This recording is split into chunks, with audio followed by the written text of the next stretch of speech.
Hello everyone, and welcome to the sixth lecture of the NITO series for the SSC CGL Mains 2025. Start करते हैं lecture number sixth. First question: Which of the following initiatives launched in 2025 aims to combine mangrove regeneration with rural employment under the MGNREGS platform? अच्छा, इससे तो आप एक चीज़ अभी जो recall कर सकते हो, जो जी राम जी आया है ना, जो बिल अभी विंटर सेशन में पार्लियामेंट में आया है, जिसने कि एक तरीके से मनरेगा को रिप्लेस किया है, जहाँ पर पहले 100 डेज़ का अनस्किल्ड मैनुअल वर्क मिलता था गारंटीड, अब वो बढ़ के 125 हो चुका है, 125 डेज़ का फुल फॉर्म क्या है? फुल फॉर्म है विकसित भारत गारंटी फॉर रोजगार एंड आजीविका मिशन ग्रामीण बिल, पूरे बिल का नाम है। खैर, तो यहाँ पर बात कर रहा है कि aims to combine mangrove regeneration with rural employment, mangrove regeneration with rural employment. तो मैनग्रूव रीजनरेशन कहाँ दिख रहा है? मैनग्रूव एटिमोलॉजी, ठीक है, मिशन मैनग्रोव मित्र। अगला है रीड द फॉलोइंग स्टेटमेंट्स, और अगेन फिर से मैं आपको रिमाइंड करवाना चाहूँगा कि आपको लास्ट में स्कोर बताना है जितने भी टोटल क्वेश्चंस होते हैं उसके बेसिस पे। So read the following statements carefully and choose the correct option regarding assertion and reason. India had to approach the IMF and World Bank in 91 for a bailout loan. Yes. Foreign exchange reserves had declined to the point that they could barely finance 2 weeks of imports. Yes. Yes. I think इसमें तो explain करने की बिल्कुल ज़रूरत नहीं होनी चाहिए, इतनी बार हम लोगों ने इसको कर रखा है, ठीक है। What makes a Chhau a syncretic Indian dance form? Chhau नृत्य शैली को एक समन्वित भारतीय नृत्य शैली क्या बनाती है? What makes Chhau a syncretic Indian dance form? ध्यान से देखना आप। It combines elements of classical, folk and martial arts traditions. It is performed only by specific tribal groups in Odisha, यानी कोई और परफॉर्म करता ही नहीं है, सिर्फ स्पेसिफिक ट्राइबल ग्रुप्स हैं वही परफॉर्म करते हैं. It uses only traditional classical music instrument like the veena, veena के अलावा कुछ यूज़ होता ही नहीं है. It strictly follows the rules of the Natya Shastra without any local variation, कुछ लोकल दिखता ही नहीं, जो नाट्य शास्त्र में लिखा है उसी को एकदम स्टेप बाय स्टेप परफॉर्म करते हैं कि कहीं लोकल एलिमेंट ऐड ना हो जाए, पूरा स्टेप बाय स्टेप चलते हैं. ये तो एकदम बकवास बात है, क्योंकि नाट्य शास्त्र जो भरत मुनि ने लिखी मेनली क्लासिकल डांसेस के बारे में बात करता है, जिनको स्टेप बाय स्टेप फॉलो किया जाता है. जो ये फोक डांसेस होते हैं विच इज़ छऊ, वैसे छऊ आपको पता होना चाहिए मिनिस्ट्री ऑफ कल्चर के हिसाब से क्लासिकल हो जाता है, लेकिन अगर ऐसे देखें संगीत नाटक अकेडमी के हिसाब से नहीं, और हम कंसिडर भी नहीं करते हैं. It is a kind of folk dance, और फोक डांस में तो लोकल वेरिएशन होता ही है, ठीक है. सिंपल एलिमिनेशन देखिए, सेल्फ एक्सप्लेनेटरी टाइप लग रहा है, बहुत सारी चीज़ों को कवर कर रहा है कि it combines elements of classical, folk and martial. बहुत ही affirmative positive kind of statement है ये. Arrange the following judicial events chronologically. Berubari union case, Kesavananda Bharati case, SR Bommai case. आज ही हम लोगों ने पॉलिटी को रिवाइज किया है. अपना जो हमारे रिवीजन सेशन आज से स्टार्ट हुए उसमें हमने देखा बेरूबारी यूनियन केस 1960 का है, जहाँ ये बेरूबारी यूनियन की जो टेरिटरी है वो हमने पाकिस्तान, जो कि आज का बांग्लादेश है, उस टाइम का ईस्ट पाकिस्तान, उसको देने की बात आई थी. तो 1960 में सुप्रीम कोर्ट ने इस केस में बोला था कि अगर आपको टेरिटरी सीड करनी है, किसी दूसरे देश को देनी है, तो वो आप अमेंडमेंट से ही कर सकते हो. लेना है आराम से आर्टिकल नंबर 2 का यूज़ करके सिंपल मेजॉरिटी से कर सकते हो आप, लेकिन अगर देना है टेरिटरी को किसी और कंट्री को तो स्पेशल मेजॉरिटी की ज़रूरत है. नहीं, आर्टिकल नंबर 368 के तहत अमेंडमेंट करने की ज़रूरत है, तो फिर अमेंडमेंट करना पड़ा था. फिर अगेन हमने बांग्लादेश जब लैंड बाउंड्री एग्रीमेंट हुआ था बांग्लादेश के साथ, तो 100th कॉन्स्टिट्यूशनल अमेंडमेंट हमें फिर करना पड़ा था. तो 1960 होगा ये case. Kesavananda Bharati case 1973, 1973. SR Bommai case की बात करेंगे तो 1994, जो कि डील करता है सेंटर स्टेट रिलेशन से. ये वाला केस सेंटर स्टेट रिलेशन से डील करता है. सेंटर स्टेट रिलेशन से अगेन एक वीडियो डाला है 8 मिनट का, प्लीज़ देख लेना क्लिप्स वाले चैनल पे, ठीक है, सेंटर स्टेट रिलेशंस पे. वैसे आज भी हमने थोड़े बहुत डिस्कशंस तो किए ही थे, जैसे जो क्लास में कि सरकारिया कमीशन 1983 में बना था, उसके रिकमेंडेशंस पे 1990 में सबसे पहली बार इंटर स्टेट काउंसिल को इस्टेब्लिश किया गया था अंडर आर्टिकल नंबर 263. 262 में हमने पिछले इंटू लेक्चर में डिस्कस किया था. This is regarding the inter state water dispute, और ये है आपका इंटर स्टेट काउंसिल, जहाँ पर PM चेयरपर्सन होता है, देन चीफ मिनिस्टर्स होते हैं, LG होते हैं, जहाँ पे आपका लेजिस्लेटिव असेंबली नहीं है जिस UT में, तो वहाँ पे, और साथ ही साथ 6 यूनियन कैबिनेट रैंक के मिनिस्टर्स को जो नॉमिनेट करता है प्राइम मिनिस्टर. ओके, कुछ और भी कमीशन है, जैसे पुंछी कमीशन है आपका, वो 2007 में बना था. राजमन्नार कमीशन तो आपका इससे सरकारिया कमीशन से भी पहले बना था. आपको कमेंट बताना है कब बना था राजमन्नार कमीशन. तो आंसर यहाँ पे क्या होगा? 1 2 3 हो जाएगा, that is option number A, ठीक है. ऑलराइट, जो भी चीज़ नहीं आती मैंने आपको बोल रखा है, पेन एंड पेपर लेके बैठे कॉपी में, सिर्फ उतनी उतनी चीज़ें नोट करिए जो आपको नहीं आती, जो आपको नहीं लग रही हैं, और वो आपको एग्जामिनेशन से जस्ट पहले आपको रिविजन के तौर पे उसको देना है. Not a consequence of space weather events like solar flares and CMEs are what? Coronal mass injections.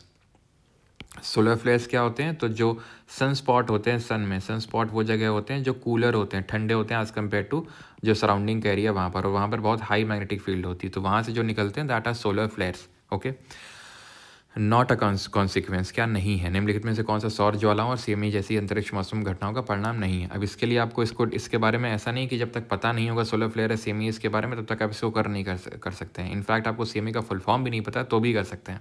साफ साफ थोड़ा सा इतना समझ में आ रहा है कि सोलर फ्लेयर्स हैं, डिसरप्शन हो रहा है सैटेलाइट कम्युनिकेशन का, ब्लैकआउट हो रहा है रेडियो फ्रिक्वेंसीज का, ऑल्ट्रेशन हो रहा है ओशन करेंट्स का, एंड डैमेज हो रहा है पावर ग्रिड का. नहीं भी कुछ नहीं पता है, समझ ही नहीं आ रहा क्या है सोलर फ्लेयर, CME क्या है. फिर भी अगर आप ABCD देखोगे तो साफ समझ में आ रहा है ये सैटेलाइट कम्युनिकेशन, रेडियो फ्रीक्वेंसी और पावर ग्रिड, ये सिमिलर चीज़ों के बारे में बात कर रहे हैं, लेकिन ये ओशन करंट कुछ और ही जा रहा है, जोग्राफी से रिलेटेड है. भैया ये जोग्राफी का ही है, आई नो ये जोग्राफी का ही है, लेकिन आप देखो कि satellite communication, radio frequency, power grid, ये सब सिमिलर चीज़ें हैं. ये ओशन करंट है, अलग ही भाग रहा है, तो क्या नहीं है consequence? Odd one out. Ocean current को रिकॉल कर सकते हो, क्यों होते हैं, कौन सा गर्म है, कौन सा ठंडा है, जब, और इसके जो रिपोकशंस है क्या होते हैं. लाइक कि जो कोल्ड ओशन करंट होता है वो डेजर्ट क्रिएट करता है. लाइक अगर आप जाएंगे नॉर्थ अमेरिका में तो मोजावे सोनोरन देखने को मिलेगा. साउथ अमेरिका आएंगे तो यहाँ पर वेस्टर्न पार्ट में आपको Atacama desert, the driest desert देखने मिलेगा. तो डेजर्ट क्रिएट होते हैं, है ना. ग्रेट ऑस्ट्रेलियन डेजर्ट है ऑस्ट्रेलिया में, अफ्रीका में कालाहारी और नामीब डेजर्ट हैं. तो कौन से ऐसे कोल्ड ओशन करंट है जो डेजर्ट क्रिएट कर रहे हैं, वो आप रिकॉल करो. जैसे यहाँ पर नॉर्थ अफ्रीका में, यहाँ पर वेस्टर्न पार्ट में, यहाँ पर कैनरी, जिसकी वजह से सारा क्रिएट होता है. यहाँ पर यहाँ बेंगुला करंट है, यहाँ पे एटकामा के लिए पेरू या हम्बोल्ट करंट है. यहाँ इस कैलिफोर्निया करंट है, मोजावे सोनोरन को जो क्रिएट कर रहा है. वेस्ट ऑस्ट्रेलियन ड्रिफ्ट क्रिएट कर रहा है ग्रेट ऑस्ट्रेलियन डेजर्ट को. ठीक है, तो कौन सा गर्म है, कौन सा ठंडा, ये सब रिकॉल करो आप. ठीक है, आंखें बंद करो और रिकॉल करो खुद से कि क्यों होता है. भाई एक इंसोलेशन जो हीटिंग होती है वो अलग होती है, डेंसिटी डिफरेंस होता है जिसकी वजह से एक काइंड ऑफ स्लोप बनता है, ग्रेविटी उसमें रोल प्ले करती है. हमारा जो पूरा पानी होता है उसको हम दो पार्ट में डिवाइड करते हैं, एक तो जो सरफेस वाटर है एंड एक डीप ओशन वाटर है. ये तो हवा की वजह से ही चल जाता है. ठीक है, जो 10% है, जो 90% है, वो इन सब डेंसिटी डिफरेंसेस एंड ग्रेविटी की वजह से मूव करता है ये. ओके, एंड जहाँ पर गर्म और ठंडे का मिलन होता है वहाँ पर फॉगी कंडीशन होती हैं. शिप्स को हार्बरिंग करने के लिए बहुत बेकार होती हैं, लेकिन फ़िश पकड़ने के लिए बहुत अच्छा होता है. जैसे कि न्यू फाउंडलैंड कनाडा जगह है, वहाँ पर आपका नीचे से आ रहा गल्फ स्ट्रीम, ऊपर से आ रहा लैब्राडोर ठंडा, और नीचे से गर्म गल्फ स्ट्रीम में न्यू फाउंडलैंड कनाडा मिलते हैं. ऐसे जापान के ईस्ट कोस्ट में आप ऊपर से ओयाशियो, नीचे से क्यूरोशियो. ओयाशियो ठंडा, क्यूरोशियो बस सी बात है, ऊपर पोल से आ रहा है तो ठंडा होगा, और इक्वेटर से पोल्स की तरफ जा रहा है तो गर्म होगा. ठीक है, अगला है 6th. Which of the following statements about Mumbai's architectural heritage is और आर करेक्ट. अब देखते हैं इसको कितने लोग सही कर पाते हैं. जिनकी शिफ्ट में होगा हो सकता है वो तो सही कर लें, लेकिन बाकी कितने लोग सही कर पाते हैं देखते हैं. कर लिया, ओके. ये हिंदी में दिखाता हूँ मैं, या हिंदी में. Okay, so Victorian Gothic buildings in Mumbai reflect colonial era architecture with neo-Gothic elements. Art Deco buildings in Mumbai were part of the 19th century colonial urban development. The Oval Maidan distinctly separates the Victorian Gothic and Art Deco architectural styles. Now, option से साफ समझ में आ रहा है, या तो एक कोई गलत है या सारे सही है, या तो एक गलत है कोई नहीं गलत है ना. Victorian Gothic buildings in Mumbai reflect colonial era architecture with neo Gothic element. कोई फैक्ट नहीं है, कोई एक्सट्रीम कीवर्ड नहीं है, बड़ा ही जर्नलिस्टिक टाइप का स्टेटमेंट लिखा हुआ है, पॉजिटिव टाइप का फॉर्मेटिव स्टेटमेंट है. सही होते हैं जनरली इस तरीके के statements. Art deco buildings in Mumbai were part of 19th century colonial urban development. ठीक है, बहुत ज़्यादा ऐसा फिशी तो नहीं लग रहा है, लेकिन हाँ ये एक डेटा लिखा हुआ है 19th सेंचुरी मतलब 1800 से लेकर 900 AD तक का जो टाइम पीरियड है, तो टाइम पीरियड में चेंज करना आसान होता है, तो ठीक है. द ओवल मैदान, यानी ये तो सही होगा बिकॉज कोई डेटा, कोई फैक्ट, कोई इस तरीके का एक्सट्रीम कीवर्ड हमें देखने नहीं मिल रहा. द ओवल मैदान distinctly separates the Victorian Gothic and art deco architectural styles. Fact है, नो डाउट कि हो सकता है ओवल के मैदान की जगह कोई और हो, लेकिन कंसिडरिंग, देखो पहला तो यार सही होगा, कंसिडरिंग कि इन दोनों में से एक ही गलत हो सकता है, अगर होगा तो ठीक है, इन दोनों में से एक को तो सही होना ही पड़ेगा, ये तो मैंडेटरी है, क्योंकि दो स्टेटमेंट तो गलत हो नहीं सकते हैं। तो मैं इन दोनों में किसको सही मानूंगा? इसको मैं मानूंगा, बिकॉज यहाँ पर एक स्पेसिफिक फैक्ट लिखा हुआ है। ये गलत है, लेकिन अगेन एग्जाम लाइक कंडीशन में इसको करना आसान नहीं है, क्योंकि ये सही भी तो हो सकता है, ये भी तो है। लेकिन मैंने इसलिए क्वेश्चन रखा कि क्या सोच हो सकती थी यहाँ पे। आई एम नॉट सेइंग कि बहुत आसान एग्जाम लाइक कंडीशन में इसको क्वेश्चन करना डिफिकल्ट है, बिल्कुल डिफिकल्ट है, लेकिन किस तरीके से सोचा जा सकता था वो बस मेरा बताने का आपको काम था। ठीक है, तो कि मैक्सिमम एक ही गलत हो सकता है, तीन सब सही होंगे। अगर मुझे पंट लेना है तो मुझे क्या लूँगा मैं कि यार एक तो सही है, दोनों में से एक तो सही होगा, तो मैं इसको सही मानूंगा 1-3। या तो मैं पंट इसमें लूँगा या फिर इसमें लूँगा, इन्हीं दोनों में से लूँगा बस। एटलीस्ट 2 ऑप्शन तो एलिमिनेट कर दिए मैंने। विच और ये गॉथिक स्टाइल क्या होती है, तो अगर आपने देखा हो इस तरीके की बिल्डिंग्स होती हैं, थोड़ी सी पॉइंटेड टाइप होती हैं। अगर आपने छत्रपति शिवाजी टर्मिनस अगर कभी देखा हो तो भी कुछ इसी तरीके से बना है, जो कि एक यूनेस्को साइट भी है आपकी। Which classical music treatise composed in the 13th century AD by Sharangdev in Maharashtra is considered a foundational text in the Indian musicology. Natyashastra, Sangeet Sudha, संगीत रत्नाकर या अभिनय दर्पण। तो वी ऑल नो कि जो नाट्य शास्त्र है ये शंकर देव ने तो महाराष्ट्र में नहीं किया है, ये भरत मुनि ने किया है। महाराष्ट्र लिख के वो आपको एक हिंट दे रहा है। पहली बात तो पहला वाला ऑप्शन तो एलिमिनेट हो जाएगा। ठीक, अब अभिनय दर्पण भी नहीं हम लोग पढ़ते हैं, ठीक है, कि अभिनय दर्पण नंदीकेश्वर जो है उन्होंने कंपोज किया था, तो ये भी साउथ इंडिया से एसोसिएटेड है, तो ये और ये तो नहीं होंगे। संगीत सुधा, संगीत रत्नाकर, आंसर है संगीत रत्नाकर। ठीक है, तो ये नंदीकेश्वर है, ये भरत मुनि है। आंसर होगा ऑप्शन नंबर सी, जो शरंगदेव ने महाराष्ट्र में कंपोज किया इसको। 8, what was the primary objective of the ring fencing policy adopted by the British in India during the 18th century। 18वीं शताब्दी के दौरान अंग्रेजों द्वारा भारत में अपनाई गई रिंग फेंसिंग नीति का प्राथमिक उद्देश्य क्या था? To expand British territory by annexing the Indian states, to economically exploit coastal trading companies, to create buffer states to defend British territories, to impose direct rule over all princely territories। अब किस तरीके से इसको हम attempt कर सकते हैं? Ring, पहले तो क्वेश्चन को ना ध्यान से हर एक की वर्ड को अच्छे से पढ़ोगे। रिंग फेंग पॉलिसी है 18th century की बात करो, राइट, ठीक है, क्योंकि कई बार हमें हिंट मिल जाते हैं वहाँ से। खैर, to impose direct rule over all princely territories, जितने भी प्रिंसली टेरिटरीज हैं सब पे डायरेक्ट रूल लगाना है। इसको मैं सबसे पहले एलिमिनेट करूँगा। अब मैं भाई क्वेश्चन अटेम्प्ट करना है मुझे, एलिमिनेशन करना है मुझे, तो मैं सबसे पहले यही मुझे सबसे ज़्यादा वल्नरेबल स्टेटमेंट लग रहा है कि सारे प्रिंसली स्टेट पे डायरेक्ट रूल लगाना है। एक्सट्रीम है। To create buffer states to different British territories, ठीक है। To economically exploit coastal trading companies, economically exploit करना है कोस्टल ट्रेडिंग कंपनीज को। बहुत ही स्पेसिफिक बात इसने कर दी, ध्यान समझिए, बहुत ही स्पेसिफिक बात इसने कर दी कि कोस्ट की जो ट्रेडिंग कंपनीज है उनको एक्सप्लॉइट करना है। बहुत ही स्पेसिफिक, बहुत छोटी इसने बात कर दी, और नाम में तो ऐसे में कहीं समझ आ नहीं रहा है कि वो कोस्ट की कुछ तो बात कर रहा है। हाँ, तो ये भी आपका गलत होगा। To expand British territories by annexing Indian states and to create buffer states to different British territories, ना दीज इनमें से हो सकता है। आंसर यहाँ पर ऑप्शन नंबर सी होगा, लेकिन बी और डी को मेरे हिसाब से एलिमिनेट किया जा सकता था। डायरेक्ट रूल लगाना है सारे प्रिंसली टेरिटरीज पे, एक्सट्रीम है। ये बहुत ही स्पेसिफिक चीज़ और बहुत ही वियर्ड साउंड हो रही है, ठीक है। आंसर ए या सी में के चांस हैं, और आंसर यहाँ पे सी है, to create buffer states to defend British territories को डिफेंड करने के लिए बफर स्टेट क्रिएट करना, ताकि अगर ब्रिटिश टेरिटरीज पे किसी को हमला करना है तो बफर स्टेट से होकर गुजरना पड़ेगा उसको। यानी एक तरीके की फेंसिंग क्रिएट कर दी कि आना है पहले तो इस फेंस को, इस घेराबंदी को तोड़ के आना पड़ेगा, तब आ सकते हो मेरे पास। तो कहीं ना कहीं वर्ड में मतलब छुपा होता है, अगर आप ध्यान से पढ़ें। अगेन एग्जाम लाइक कंडीशन में आसान नहीं है डिवाइड कर पाना, लेकिन अगर 4 क्वेश्चन में से अगर आइडेंटिफाई किया जा सकता था, उसमें 2 में अगर कर पाए पर्पस फुलफिल हो गया, 1 में भी कर पाए पर्पस फुलफिल हो गया। What was the political, because आप चाहे जितना नॉलेज गेन कर लो एक पॉइंट तक ही रह पाओगे, उसके बियॉन्ड आपको ये चीज़ें लगानी होंगी, इसका कोई ऑल्टरनेटिव नहीं है। What was the political significance of Bimbisara's marriage to a Kosalan prince, तो वैसे तो ये डायरेक्टली किया जा सकता है, हम लोग इसके बारे में पढ़ते हैं, लेकिन मान लेते हैं नहीं पता है, तो वो बुद्धिज़्म को स्प्रेड करेगा। भाई बिम्बिसार रूलर है, कोई बुद्धिस्ट मंक नहीं है जो बुद्धिज़्म को उसको स्प्रेड करना है। ट्रेड विद साउथ इंडिया के साथ ट्रेड करना है, तो कौशल ये अयोध्या के पास पड़ता है, तो साउथ इंडिया से कोई लेना देना है नहीं। फॉल ऑफ पासेनाडी, पासेनाडी कौन है? प्रसन्नजीत, प्रसन्नजीत की बहन है कोसलन प्रिंसेस, जो कोसल की रानी है, जिनका नाम कौशल देवी है, जिनके फादर का नाम महाकौशल है, ठीक है, तो उसका फॉल हो जाए, उससे शादी कर लेंगे तो उसका फॉल हो जाएगा? नहीं, सिंपल, कौशल के साथ शांति समझौता, पीस विद कौशल। बिम्बिसार कौन थे? तो बिम्बिसार जो मगध की पहली डायनेस्टी थी हरन का, उसके पहले ही रूलर थे। इनके बेटे थे अजात शत्रु, जिन्होंने पाटलिपुत्र बनाया। फिर उनके बेटे तो उडाइन, जिन्होंने उस कैपिटल को शिफ्ट किया फ्रॉम राजगिरी टू पाटलिपुत्र। हरियाणा के बाद आता है शिशुनगर डायनेस्टी, जिसमें काला अशोक एक रूलर होते हैं जो सेकंड बुद्धिस्ट काउंसिल को पैटर्नाइज करते हैं। पहला कौन करते हैं? अजात शत्रु, ठीक है। दूसरी वाली बुद्धिस्ट काउंसिल को काला अशोक पैटर्नाइज करते हैं। शिशुनगा के बाद मेनली आती है नंदा डायनेस्टी, उसमें आते हैं आपके महापद्मनंदा फाउंडर। देन लास्ट रूलर होते हैं धनानंदा, जिनको चंद्रगुप्त मौर्य हरा के मौर्य एम्पायर की नींव रखते हैं। याद है आपको?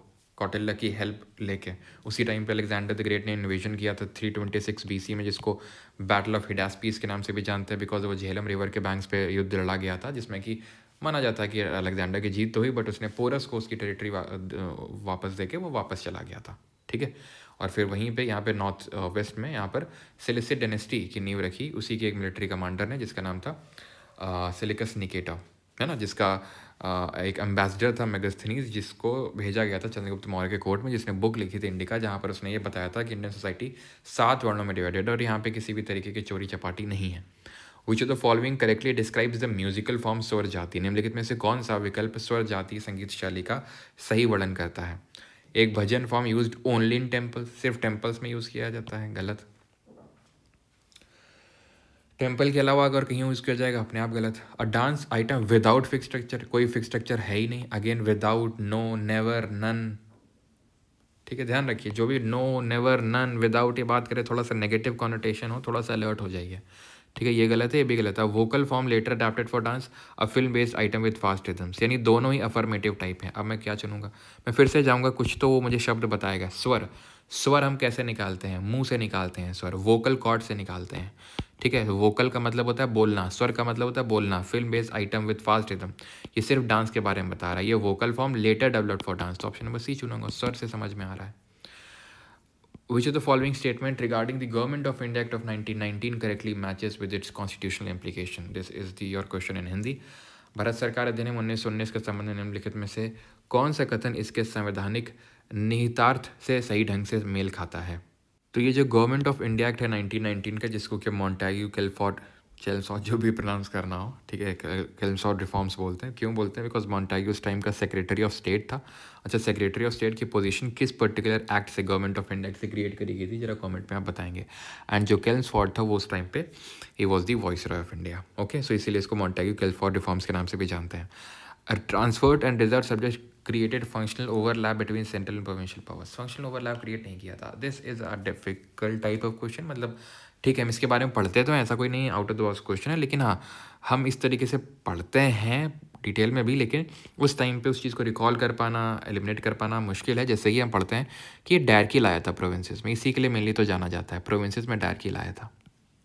डायरकी होती क्या? डुअल रूल होता है, जहाँ पे सब्जेक्ट्स को, प्रोविंशियल सब्जेक्ट्स को 2 कैटेगरी में डिवाइड किया गया, रिजर्व्ड और ट्रांसफर्ड। जो रिजर्व सब्जेक्ट्स थे, लाइक इंपॉर्टेंट सब्जेक्ट जैसे finance, land revenue, irrigation, law and order, ये थे रिजर्व सब्जेक्ट, जो ब्रिटिशर्स ने खुद के लिए रिजर्व करके रखे थे, जो गवर्नर और ब्यूरोक्रेट्स खुद कंट्रोल करते थे। ट्रांसफर्ड सब्जेक्ट में बहुत उतनी इंपॉर्टेंट चीज़ें नहीं थी, education, health, local self government, agriculture, ये सब इंडियन मिनिस्टर्स मैनेज करते थे, जिसके लिए वो रिस्पॉन्सिबल थे लेजिस्लेचर के लिए। रिजर्व जो थे ये इंडियन मिनिस्टर नहीं, ये जो ब्रिटिशर्स एक तरह ब्रिटिश गवर्नर है, ब्यूरोक्रेट्स हैं, वो उसको कंट्रोल करते थे, जिसके लिए वो लेजिस्लेचर को आंसरेबल नहीं थे। सो किसी तरीके का ओवरलैप क्रिएट नहीं हुआ था यहाँ पे। Creation of bicameralism, this is correct, bicameralism centre को दिया था। जो डायरकी है वो प्रोविंसेस को दी थी, डुअल रूल, और जो बाइकैमरलिज्म है, द्विसदनीय विधानमंडल, ये सेंटर को दिया था। Establishment of public service commission, no, this was done by the 1853 का जो आपका एक्ट था उसके द्वारा, ठीक है। And introduction of dyarchy in the provinces, yes, it did introduce the dyarchy in the provinces. empowered Indian ministers to control defense and foreign affairs, no, because अभी जैसे मैंने बताया, defense, foreign affairs, finance, these all were under the reserved subjects, and these were controlled by the governor and the bureaucrats, which were not answerable or responsible to the legislature. तो ये गलत हो जाएगा कि इंडियन मिनिस्टर्स उसको control कर रहे थे। एक्चुअली में जो ट्रांसफर्ड सब्जेक्ट्स थे, education, health, agriculture, local self government, उनको कंट्रोल कर रहे थे इंडियन मिनिस्टर्स, ओके। तो और इसने और क्या किया था, जो आपके सेपरेट इलेक्टोरेट की व्यवस्था थी उसको एक्सटेंड कर दिया था। सेपरेट इलेक्टोरेट को इंट्रोड्यूस किया गया था इंडियन काउंसिल्स एक्ट ऑफ 1909, जिसको कि मॉर्ले मिंटो रिफॉर्म्स बोलते हैं, ठीक है। लेकिन उसको एक्सटेंड किया था गवर्नमेंट ऑफ इंडिया एक्ट 1919 ने, जिसको मॉन्टेग्यू केलफोर्ड रिफॉर्म्स बोलते हैं, ठीक है, जिसमें उसने एंग्लो इंडियन क्रिश्चियंस इन सबको भी सेपरेट इलेक्टोरेट दिया था। सेपरेट इलेक्टोरेट का मतलब क्या है, जहाँ पर उसी पर्टिकुलर कम्युनिटी के बंदे को उसी पर्टिकुलर कम्युनिटी के लोग वोट कर सकते हैं। आज अगर आती है दलित सीट आती है तो वोट तो हर कोई कर सकता है, खड़ा दलित हो सकता है उसमें, लेकिन वोट तो हर कोई कर सकता है, लेकिन तब नहीं आता है। सेपरेट इलेक्टोरेट का मतलब होता है वोट भी उसी कम्युनिटी के लोग ही कर सकते हैं सिर्फ। Which instrument description on XPoSat is correct, XPoSat पर दिए गए उपकरण का कौन सा विवरण सही है। आराम से वीडियो पॉज करके करिए इसको ज़रा। कर लिया। ये क्वेश्चन काइंड ऑफ बहुत डिफिकल्ट साउंड करेगा यार, एक्सपोसैट के बारे में पढ़ा नहीं है, ये वो सारी चीज़ें हैं, लेकिन अगर आपको नहीं भी आता है ना तो भी आप काफ़ी हद तक इस क्वेश्चन के सही आंसर तक पहुंच सकते हैं। कैसे? ऐसे, बस थोड़ा सा नोटिस होना ज़रूरी है। अगेन वहाँ स्ट्रेस में नोटिस होना मुश्किल काम होता है, लेकिन अगर नोटिस हो गया किसी को तो XSPECT extends POLIX polarimeter range from to this POLIX performs X-ray spectroscopy and timings XSPECT measures X-ray polarization. पता है कैच कहाँ पे है? ये है स्पेक्ट्रोस्कोपी और ये है पॉलिक्स का पोलरीमीटर। क्या कर दिया इसने? इंटरचेंज कर दिया। ये है स्पेक्ट्रोस्कोपी, ये है पॉलिक्स का पोलरीमीटर, इंटरचेंज कर दिया इसने। एक्सपेक्ट एक्सरे पोलराइज, अगेन ये पॉलिक्स की चीज़ है, ये पोलराइजेशन, स्पेक्ट स्पेक्ट्रोस्कोपी, ठीक। D, Amit Shah holds the key portfolios of union home minister and minister of cooperation in 2025।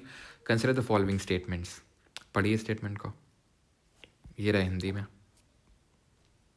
Okay, I hope आपने ढंग से कर लिया होगा अटेम्प्ट। आराम से इसको, इन क्वेश्चंस को करते वक्त कोई जल्दबाजी नहीं है, पहले सीखो, पहले चमकना आना चाहिए, चमकना चाहिए आपको, ठीक है। मॉक में चमकेगा नहीं चमकेगा उसकी गारंटी नहीं, लेकिन पेपर में चमकेगा।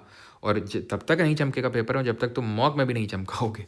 मॉक में इम्प्लीमेंट करना होगा। मैं आपको पहले ही बता दूं, अगर आप ये लेक्चर देख रहे हैं तो आपको फर्म वो होना चाहिए, मतलब लेक्चर देख रहे हैं ठीक है, यहाँ पर हम सीखते भी हैं, मेन तो एलिमिनेशन सीखते हैं और चीज़ें कुछ फैक्ट भी देखते हैं, लेकिन मेन तो एलिमिनेशन। सिर्फ सुन लेने से आप सोचेंगे कि वहाँ एग्ज़ाम में बैठेंगे और चमक जाएगा, नहीं होगा ऐसा सर। आपको दिमाग लड़ाना पड़ेगा मॉक में। मैं ये बोल रहा हूँ कि मॉक में वो इम्प्लीमेंट होगा, सही नहीं होगा उसकी गारंटी मैं नहीं ले रहा हूँ।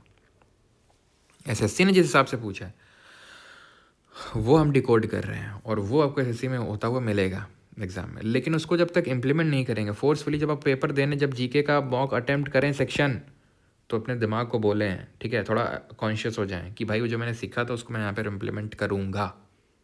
जब आप करोगे ना तभी पेपर में वहाँ पर कर पाओगे, नहीं तो पेपर में इतना प्रेशर होता है कि होगा नहीं, फिर हम बताएंगे तुमको, जो कि इस बार नहीं बताएंगे क्योंकि पिछली बार गलती हो गई थी, ये बता के कि देखो यहाँ पे हो रहा था, तो स्टूडेंट्स वाला कि अब बैठ के यहाँ पे आराम से बताना तो काफ़ी आसान काम है, जब पेपर में बैठे होगे तो बनेगा नहीं तुमसे भी। तो इस वजह से इस बार वो तो मैं गलती नहीं करने वाला हूँ बताने की, ठीक है, क्योंकि मैंने बताया तो इसलिए था कि भाई ठीक है गलत हो गया तो हो गया, लेकिन अभी आप देख लो अगली बार के लिए कि किस तरीके से इसको किया जा सकता था, ठीक है। तो फिर वही होगा कि यहाँ पर आ रहा वो है, ठीक है, आप कुछ भी कर लोगे, लेकिन अगली बार भी लोग ऐसे होंगे जो बोलेंगे कि हमने यूज़ किया था नेटो का, ऑल इंडिया रैंक 3 ने बोला, वो भी उसने भी एग्ज़ाम दिया था, ठीक है, उसके पिछली बार ही बोला, इस आगे भी बोलेंगे। लेकिन आप कर पा रहे हो कि नहीं कर पा रहे हो ये उसी चीज़ पे डिपेंड करेगा कि आपने कॉन्शियसली मॉक अटैम्प्ट करने से पहले खुद को बोला है कि नहीं कि भाई मुझे उस चीज़ को इम्प्लीमेंट करना है।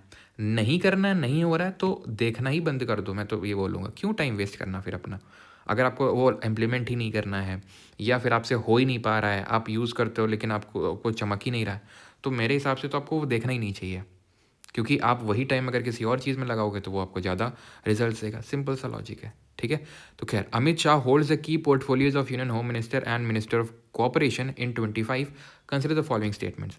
ही, अब ये आपने पढ़ लिया होगा तो यहाँ पे बहुत आसान है, इसको सिर्फ एलिमिनेट करना था। 6 साल का टर्म तो कहीं नहीं होता है, कई बार ऐसा होता है कि जो आपने पढ़ा है उस पर ट्रस्ट भी करना होता है कि यार 6 साल होता है कि नहीं होता है। भाई होता है तो क्या होम मिनिस्टर का होता तो आपको पता ना होता क्या ऐसा, हाँ कि होम मिनिस्टर कॉन्स्टिट्यूशन में कहीं लिखा है, हम लोग पढ़ा नहीं होता पूरा कॉन्स्टिट्यूशन, इतने हमने आर्टिकल जरा डाले आज तक तो नहीं सर ने बताया कि होम मिनिस्टर का ऐसा 6 साल का टर्म होता है, और होम मिनिस्टर में ऐसा स्पेशल क्या है। Which of the following statements best explains why age specific rates are used in demography. निम्नलिखित में से कौन सा कथन सबसे अच्छी तरह से बताता है कि जनसांख्यिकी में आयु विशिष्ट दरों का उपयोग क्यों किया जाता है? ऑप्शंस आपके सामने है, ठीक है, करो आराम से टाइम लेके।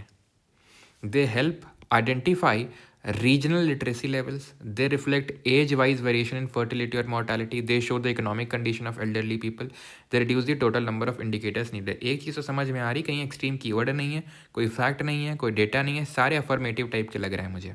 तो अब मेरे पास एक ही हथकंडा है कि मैं थोड़ा सा एटिमोलॉजी का खेल खेल सकता हूँ। यहाँ पे एज स्पेसिफिक रेट की बात हो रही है, डेमोग्राफी की बात हो रही है।